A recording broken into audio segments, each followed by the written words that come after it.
Hello and welcome. I'm Delia Vischer, a member of the Seniors Outreach Project at Simon Fraser University.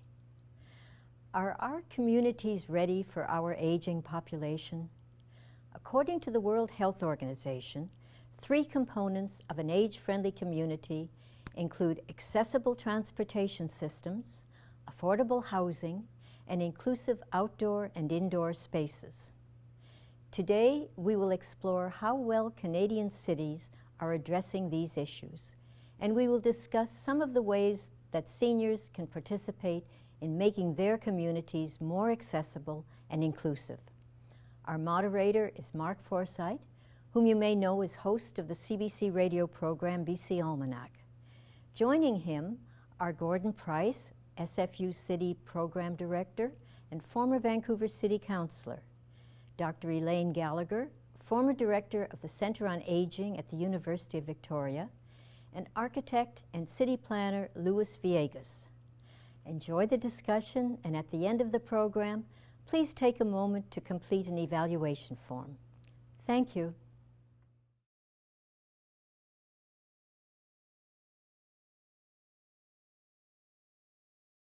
Well, we have some good news, mostly good news. That is that here in Canada, we are living longer. And in the next 4 decades, it's expected that the people who are 60 and over are going to be doubling in our population here in Canada. Something that's happening at the same time is that more and more people are moving from rural parts of Canada into cities, like here in the Lower Mainland. And that's presenting all sorts of challenges, especially with the older population. What does an age-friendly community actually look like? And it's great to have you here to discuss this today, panel. Well, getting around, that's a huge part of being independent in our communities, especially for seniors. And some think that it can be almost as important as housing itself, transportation and the ability to move around. It affects everything, going out and getting your groceries, seeing your doctor, or going for a walk in the park if you can get there. And our panel is going to talk about transportation right now in age-friendly communities. And I'll ask Louis to start us there. What's it look like? What needs to be there? Well, I think the counterintuitive component of it is that the car is probably still the most important piece of it while you're still able to drive. But then if we set that aside to just look at transportation the way we usually look at it, it's interesting that when European transportation systems are measured against transportation systems here in Canada and in the US, we're finding that the levels of use are equivalent, and that the difference comes in with the amount of walking that Europeans do. So as we used to say in Montevideo when I was a kid, we would take bus number 11. We were talking about our 2 legs. So the first part of every transportation trip really begins by walking. Gordon, transportation, what's primary for you? I think Louis is right. We're going to feel very ambivalent about this. The car is so associated with independence, and at a certain point, I think you're going to be dependent on it, particularly as a senior. If you're not in a community where you can walk or cycle, where the transit may not be sufficient, the car will be seen as your lifeline. And it's one of the last things you'll want to give up. But eventually, of course, one way or the other, facing that prospect, well, that can be traumatic. So it's going to be, I think, a real time of transition for us as a generation. We are probably, I'm speaking now very much as myself, a 60-year-old. I just crossed the line. I did. But I was also a kid who walked to school. Well, kids don't walk to school anymore. They're driven everywhere. And my parents spent a good part of their life without cars. That's almost unknown now in our society. So being able to manage the transition and to think a bit ahead of making choices so that you will have choices, deciding which kind of community that you're going to live in so you're not completely dependent on the car, that there is transit, that there is enough services within walking distance, maybe even a community you can still cycle in. I think, hey, good for the heart. Yes. Louis is a walker, you're a cyclist. And Elaine, tell us about your ideas around transportation. Around transportation, typically is just accessibility. It's just having the transportation there, having the buses at a time that is convenient, that meets with their needs. So far, many of the bus schedules are set up to meet the needs of workers or students in school. They don't necessarily meet the needs of students at all. So in some communities, for example, what they've decided to do is redeploy the school buses after the kids get off at school and do a couple of more extra runs into the town, around the town, so that the seniors have a way of getting around in town.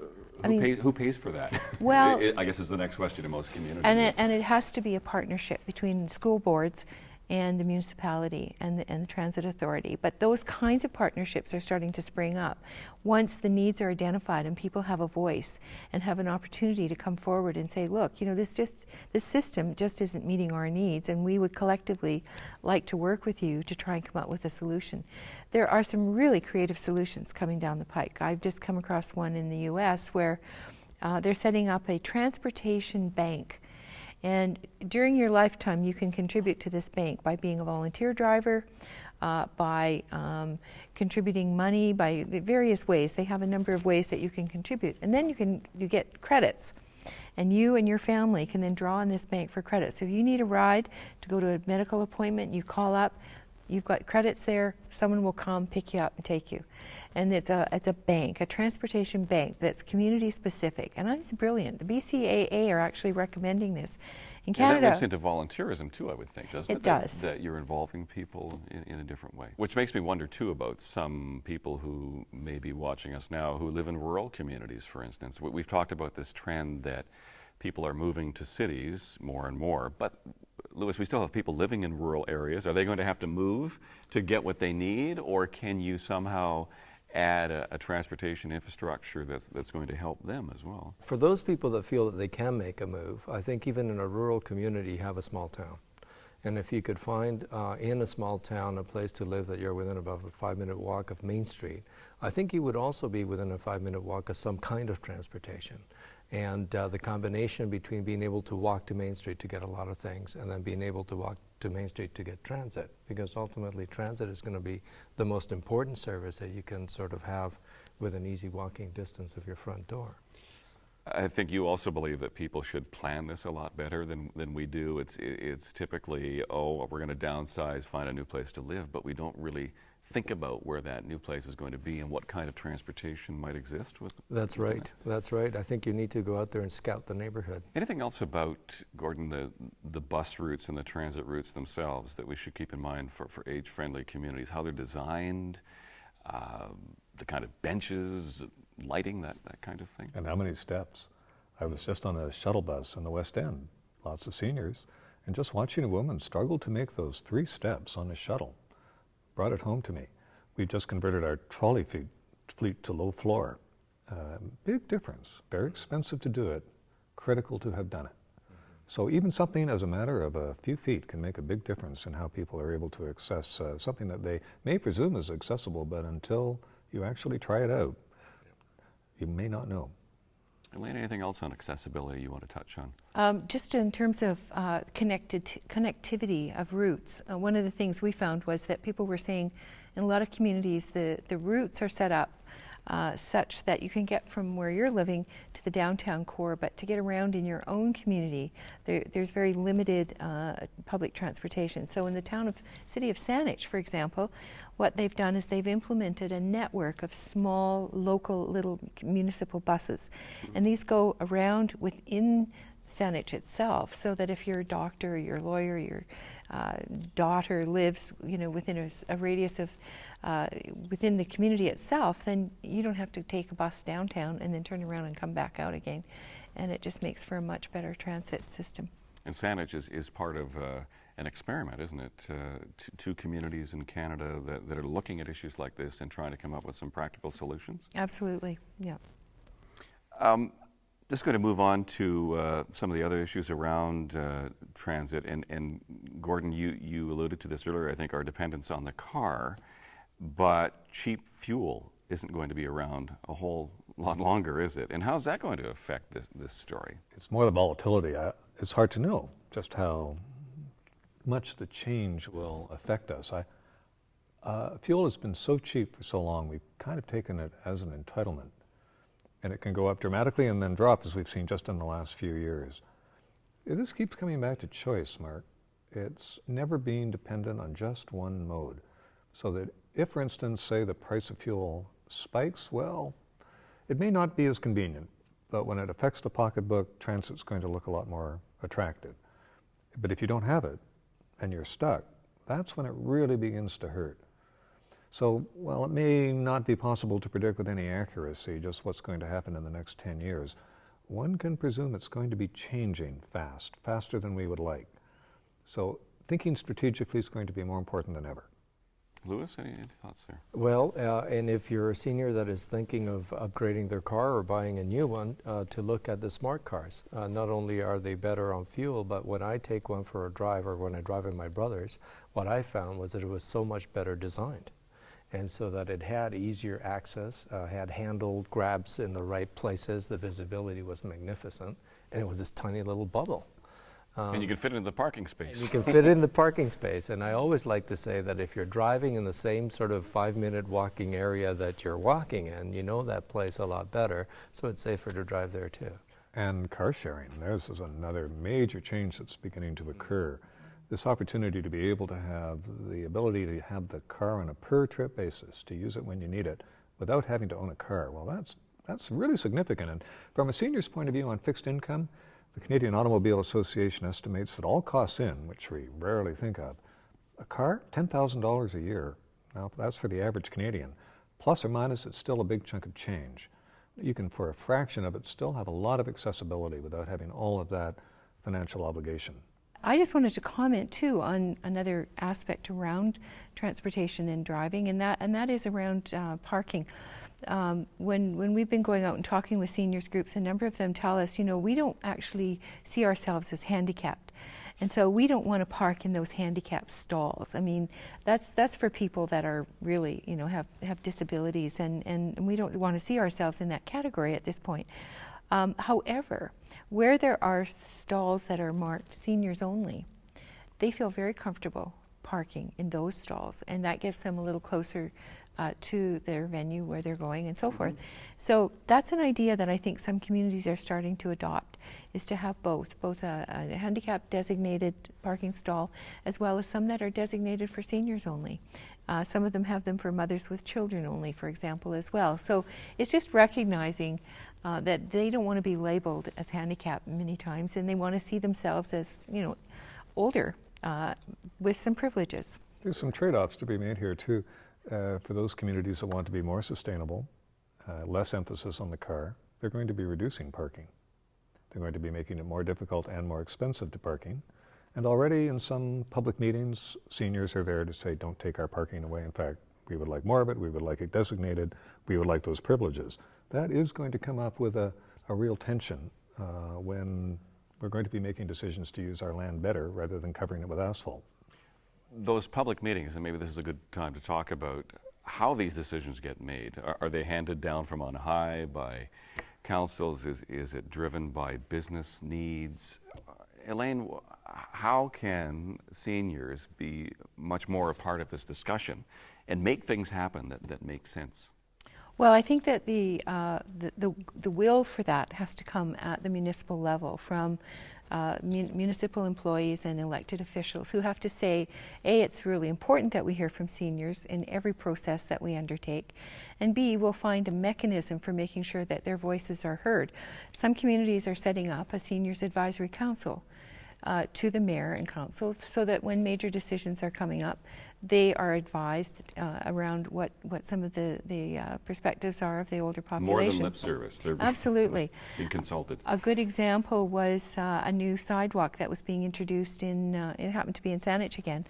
And rather than just going and putting in what the municipal engineers thought should be the type of pavement or asphalt that was going to go in, they got 3 different kinds of asphalt. They set up 3 test samples of sidewalk. They invited seniors, people in wheelchairs, people who were blind, and ourselves, I'm a gerontologist, to come in and walk on these sidewalks and give them detailed feedback about what it felt like. How much vibration was there on your wheelchair going over these bumpy stones? How did the seniors feel about walking across here and so forth? And then they were able to make a really informed decision about which direction to go. Louis, any thoughts on how people can become more involved? I remember a couple of times when I was at the microphone in council chambers in Vancouver with Gordon in office at the other side of it, so I've seen it from a different side. I think in British Columbia in general, there is this culture at the municipal level that Vancouver doesn't have, which is that, City Hall is the decider, and they don't listen. They just make the decisions, and that's it. And so there is this change underway, which municipalities are becoming more consultative, and the consultants that work for municipalities are learning how to listen. That was a challenge in my early career. And also the people at City Hall, the staffers and so on. So it is of critical importance for the people of the community to come out and speak. And it is for critical importance for the municipalities to learn how to listen. And be specific. Like the sidewalk is a great example. Yeah, trying it out. And Gordon, how well do we do that now, do you think? I think there's two kinds of processes here. One is where you do strike a task force. You're looking at trying to establish policy or set standards. You know this is going to have some impact for a long time to come. And I'm a big fan of the task force. Look at it in depth. Certainly consult, bring the people in. A great idea on the sidewalks there. Length of your walk signals, how you're designing your city. It's not the kind of thing that you have to make a decision from day to day. Once you've made that decision, it's going to have long-term impacts. But then there are those moments when, for instance, you're dealing with a rezoning in a neighborhood, and you're going to be listening very carefully to the people impacted, and you may well decide to vote against what they tell you. Because as a decision maker, when you're listening, and I can remember several examples of this, 40 and 50-year-olds saying no high density in our neighborhood, we moved into a single-family neighborhood, we like it that way. Well, same person, come back when you are 60 and 70 and you're looking for an alternative, a different kind of housing, another kind of opportunity. I'm going to make this decision because that's my job now, and I am going to be thinking about what the neighborhood is going to evolve into, not the current situation at the moment. It's always useful to look at other places where there's innovation and different ways of doing things. And when it comes to transportation and helping people that way, making it more affordable, what have you seen, Louis? In the UK, I think it's remarkable that seniors get free transportation passes. And if we're thinking of the use of transportation as an enabler to get you out of your own house, that would be something that would be good, maybe as important as the frequency of service. Elaine?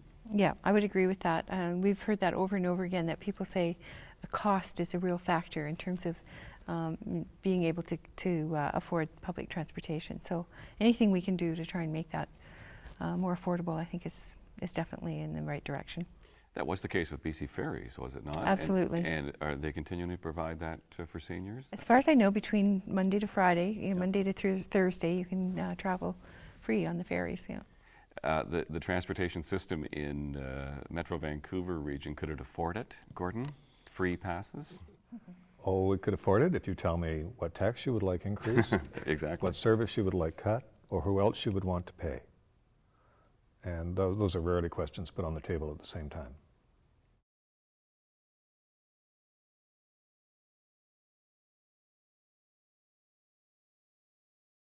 With more people moving into our urban areas, the challenge of finding accessible and affordable housing, this becomes a big hurdle for many people, accessible and affordable, or people who want to downsize from the home that they're living in now and then locating a suitable option in the same neighborhood. That can be a real challenge too. But in the ideal age-friendly community, how might our approaches to housing change so that we can accommodate these many different needs? Louis? Well, I guess as Gordon said earlier about transportation, choice would be the biggest thing.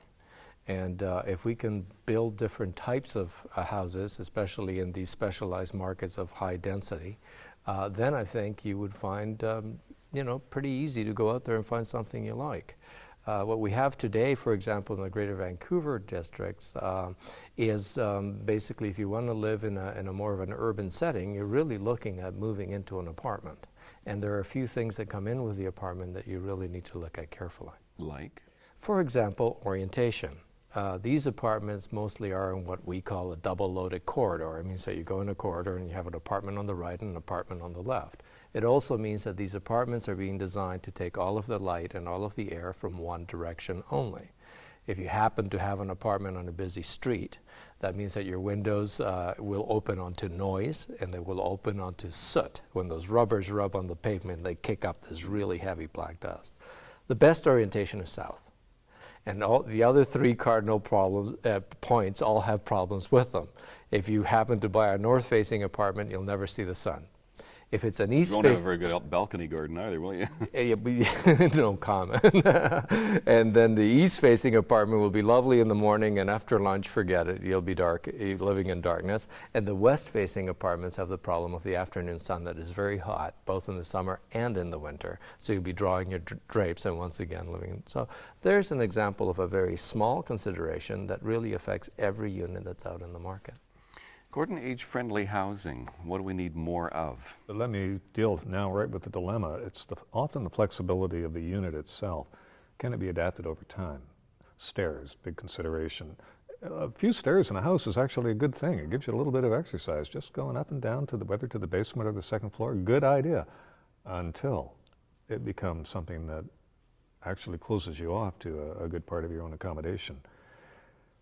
So can you find a place, for instance, maybe on the second or third floor of an apartment building that allows you, again, to use the stairs when appropriate, but if you have to carry something or you reach that point where that's not realistic, you have elevator. Back to choice. Can you change, for instance, the internal layout of your house so that perhaps, as a question of affordability, when you don't need something as big, it can be cut up, creating a smaller suite that perhaps even you can move into to rent up, say, another floor to a family, or have a lane cottage in the back. Some way that the unit can change over time to reflect different needs. Well, you know, we don't do that very well. In fact, we do just the opposite. We design and market our housing for one class of people at one point in their lives, and then we fight very hard to try and keep it that way, because we're fearful that if we allow any change, it will erode property values, bring in the other, people we don't know, people who we don't associate with. And again, trying to adapt a neighborhood over time to change can be politically very difficult. And very often the people who will need that change are the ones who fight against it.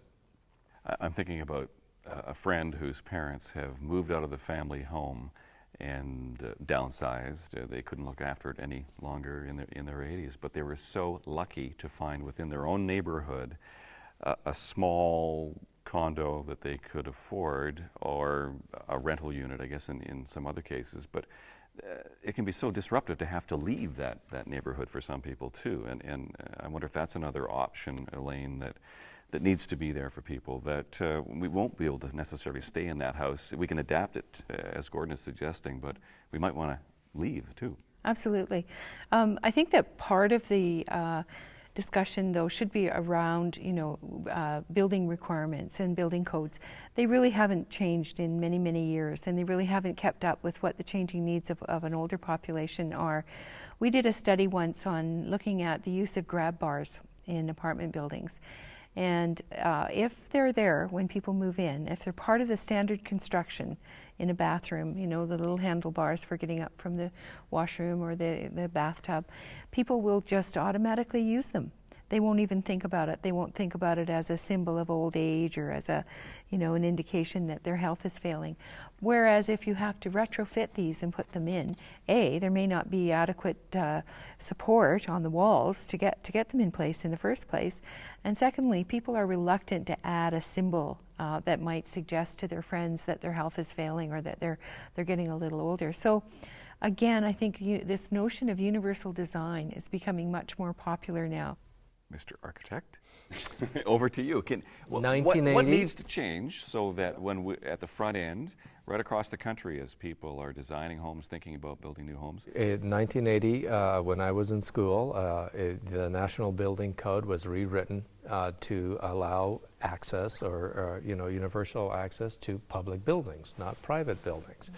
Very effective mechanism. It can be done nationally. It can be moved through. There's going to be a lot of resistance in the marketplace, so it's going to have to be a balance between regulation and education and awareness. And then, the one thing that I really admire about Canadian architecture is that the stuff that is made out of sticks, it's very pliable. So you can go in there and you can adapt and change things. But I really liked Elaine's example, or the idea that if there's something that's there, the grab bar is already there, it'll get used without any notice. I designed my own apartment. After I bought it, I renovated it, and I put in a counter at the height for drawing, which is a little taller on a stool. And when my mom would come to visit, she would always run her hand along that counter. It was never intended for that deliberately, but it worked beautifully. I lived in a home when I first moved to the Lower Mainland 20 years ago that had a grab bar in the bathtub. And when I moved out of the home, I really missed it. It was really handy. I was enjoying it. And in British Columbia right now, and certainly in other provinces too, we have debates, Gordon, around the kind of housing that we're going to build. Surrey, for instance, there's a great debate around mega houses, as they're called, where many generations live within the same home. On the surface, that would seem like a good idea, but it's a challenging idea for many neighborhoods, isn't it? Well, it changes the character of their community, simply the size of the house, the overshadowing, the way the setbacks work. It's very disruptive. And again, for many people, particularly as they age and their houses are paid for, their major asset, that's become something that they get rightfully very emotional about. It's what makes the community fit for them. It's so much a part of their identity. So working this through, that's what we call the political process. It isn't easy. But is that a part of an age-friendly solution, to have more homes where it's multi-generational? You know, my hunch is that for every generation, when they can afford it, they buy space.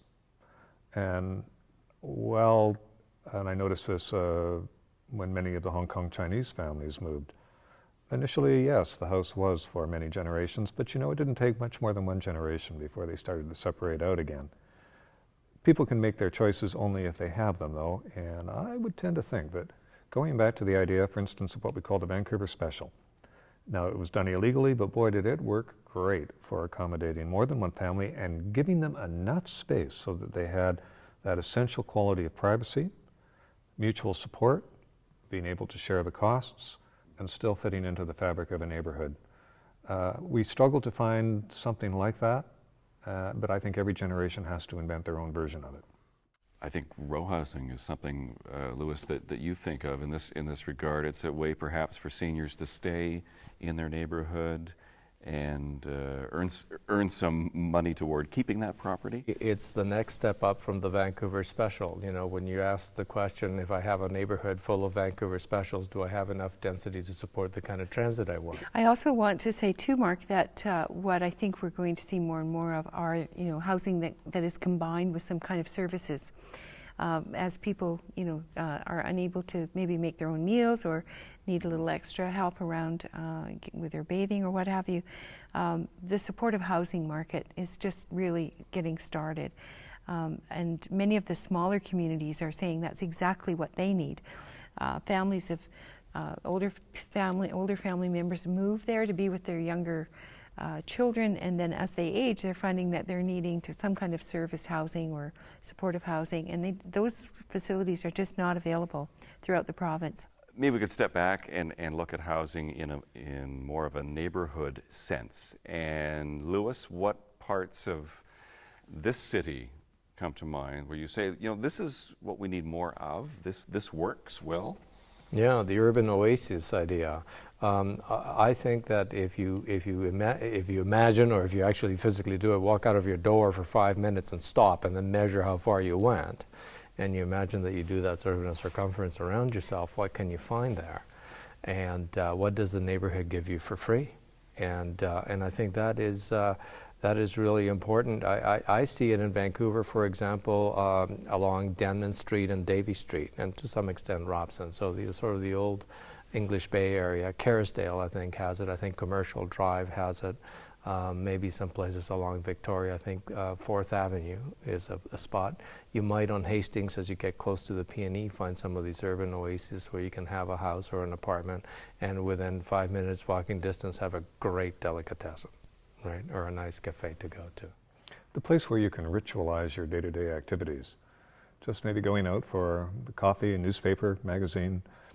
You have no other reason than just to do it every day and maybe meet familiar friends and share the change in the seasons.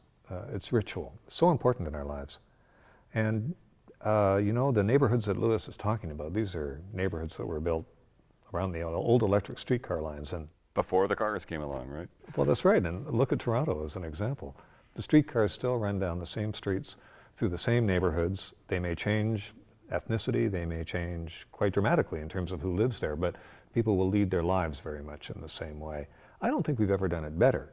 Unfortunately, we stopped doing it after World War II and began to build everything around the car. I think the great challenge, and it certainly goes beyond just meeting the needs of seniors, is how we adapt these post-war neighborhoods that were built around the car to meet a variety of other choices, a variety of other needs. If we do that well, seniors, as with children, as with immigrants, as with people who want to be part of a fabric of a city like that, will find their needs met much better. And if we visit Vancouver Island, where you come from, Elaine, do places come to mind? I know the Saanich experiment that you're talking about with closer to the city of Victoria. Do you have neighborhoods that you think we could emulate? Well, the town of Sydney, I think, is a good example of a very livable town for older people, a very age-friendly. Wide sidewalks, yes, benches. Yes, lots of benches. They have a bench dedication program so that if a loved one dies, you can buy a bench in their honor. And these are springing up everywhere in Sydney as well as in Saanich and other communities as well.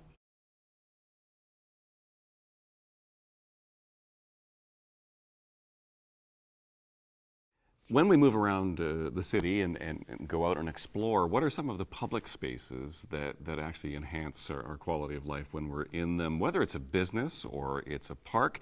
We're going to talk about that, the kind of buildings that people visit that are user-friendly, age-friendly, and the key features that people want to see in these buildings and these public spaces. And I think I'll ask Elaine to begin on this one. When you think about these big public spaces away from our homes, what would you like to say about what they need to be? Over and over again, people say they want flexibility, they want proximity, they want a place where they can go and sit. They want to be able to access public washrooms. That comes up number one almost in every community that we've gone into. Whether it's a business or a park. Or a park or a trail, a walking trail. They want a place where they can sit, they want it well lit, they want to feel safe, and they want a public washroom nearby. So those are just some of the features of the public places that people are looking for. Louis, take us outdoors and explore an age-friendly community. What should that look like? I brought a list. Be nice to be able to walk out there and within 5 minutes have a place where I can shop for some of my groceries, maybe not all of them. Everyday medical supplies, a place to exercise like a rec center or community center or a YMCA, a good restaurant, a cafe, maybe a bank, a post office that will hold a parcel would be something that would be important. A park for sure, as many personal services as possible, from hair to nails to maybe a massage, a public library. And the most important of all, I think we said, was the idea of a connection to transit. If you think about those things, and all of them having to happen in fairly close proximity because you're only walking for a few minutes, then you start to get a feeling of what the neighborhood is. And with those friendly faces standing behind the counters that you see every day, and those people that you happen to bump into on a casual basis. The physical space of outdoor environments, do we need to think about that differently? Yeah, if we design these streets for driving, it's one thing. If we design them for walking, it's a different thing. And then we can get technical about it, the height of the buildings and the angle of the sun and the spacing of the trees and where those lights are and what kind of a curb do you have and how long does the light signal take. All of those factors can be brought in. You know, you come to this theme again and again. If you do a good job in the basic design of a community for everyone, from kids to seniors, it has that necessary aspect of livability. Gordon, any public space you'd like to see us take on right now and make these age-friendly changes to? You're talking about your own neighborhood where you're quite content, but more broadly speaking. Well, to be very broadly speaking, the whole 905 belt in Toronto. Sorry, 905 belt, but basically it's your classic, actually very post-war 1980s, 1990s sprawl, and which I frankly have never seen done more poorly in anywhere I've been in North America. The distances, the total commitment to the automobile, the assumption is everybody's going to drive for everything all the time. So the challenge to those spaces would be number one on my list of challenges that we're going to have to face for a whole bunch of reasons. there is something, I don't know, since I came up with the wording, I'll call it Price's axiom, and that is, as the rate of change slows down, people's perception of change increases. So the more stable that your neighborhood has been, the more sensitive you become to even the smallest, slightest change, and frankly more anxious about it. Places that are very fast changing will accept, a degree of experimentation that would, well, let's put it this way, we'll have to go through a lot of process before you'll get buy-in. So it very much depends upon how long people have been in a place that they like and are basically satisfied with it. Those neighborhoods, frankly, are very tough to change. What do you gain, too, when, I know, Gordon, you're at the same time very high on the community center concept that has really taken off in British Columbia, and other communities have seniors centers, but this is a broader community center. When we do commit to funding those, what do they bring to communities, age-friendly communities, that you think help seniors? Well, you're so right about that, Mark. In fact, I didn't really appreciate it until I was doing tours, particularly with Americans, and said, oh yeah, there's the community center in this neighborhood. There's another 21 of them around here. I says, my gosh, you have that kind of infrastructure? I says, well, doesn't everyone?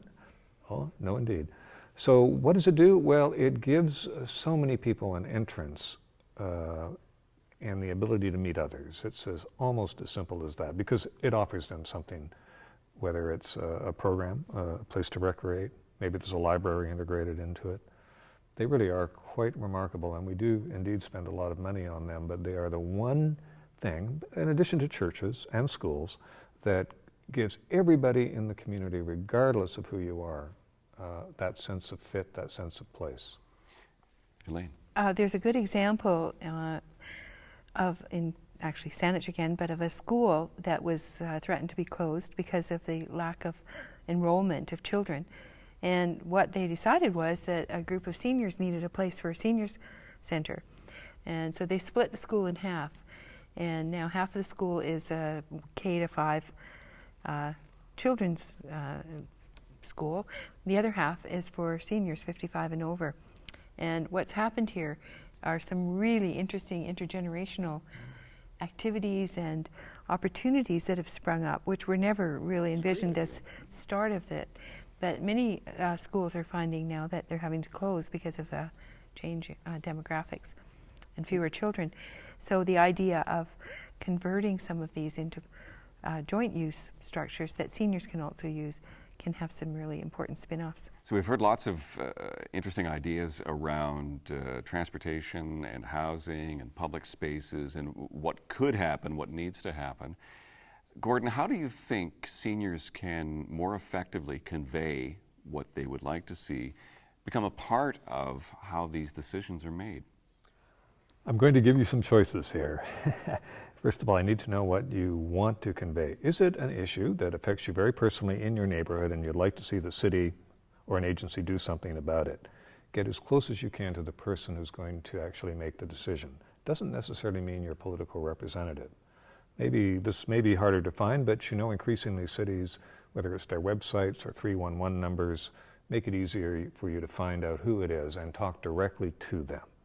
That will save you a lot of time. So that staff person within the municipality, perhaps? Ideally, ideally. Now, if the issue is more political, actually just give your counselor a call. Mayor may be a little tougher to get to, but you know, they are more accessible than often people think. Oh, I can't call him or her. They won't return my, oh, often they very much will.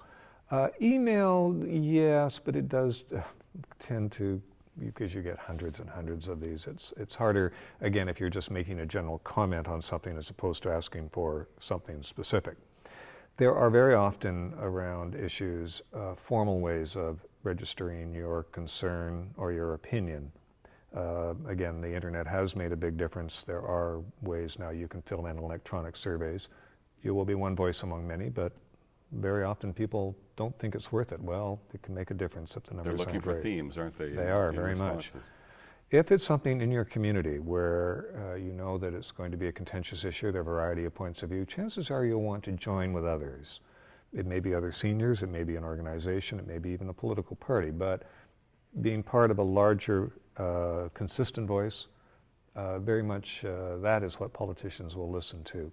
A representative will come forward, and often it's a case of hearing what many people feel, that's ideal. But you've got to then be part of the development of the policy or the ideas that go forward. What other ways? Writing letters to people still read newspapers. That can often make a difference, or listservs, or any again of the many media.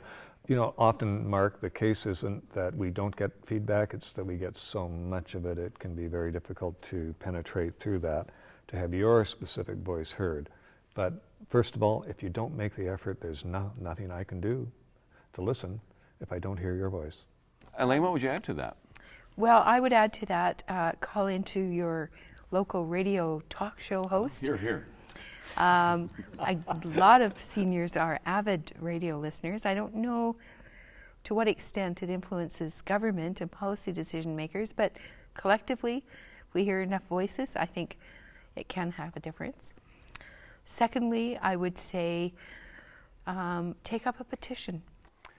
Fascinating discussion. Thank you so much for bringing your insights to it today. I appreciate it very much.